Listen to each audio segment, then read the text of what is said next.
اور ان میں کے اکثر محض گمان کی پیروی کرتے ہیں، اور کچھ شک نہیں کہ گمان حق کے مقابلے میں کچھ بھی کارآمد نہیں ہو سکتا۔ بے شک اللہ تمہارے سب اعمال سے واقف ہے۔ اور یہ قرآن ایسا نہیں کہ اللہ کے سوا کوئی اس کو اپنی طرف سے بنا لائے۔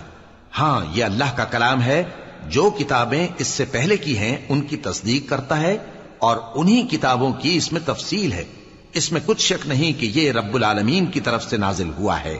کیا یہ لوگ کہتے ہیں کہ پیغمبر نے اسے خود ہی گھڑ لیا ہے؟ کہہ دو کہ اگر سچے ہو تو تم بھی اس طرح کی ایک صورت بنا لاؤ، اور اللہ کے سوا جن کو تم بلا سکو بلا بھی لو۔ حقیقت یہ ہے کہ جس چیز کے علم پر یہ قابو نہیں پا سکے اس کو نادانی سے جھٹلا دیا، اور ابھی اس کی حقیقت ان پر کھلی ہی نہیں۔ اسی طرح جو لوگ ان سے پہلے تھے انہوں نے جھٹلایا تھا، سو دیکھ لو کہ ظالموں کا کیسا انجام ہوا۔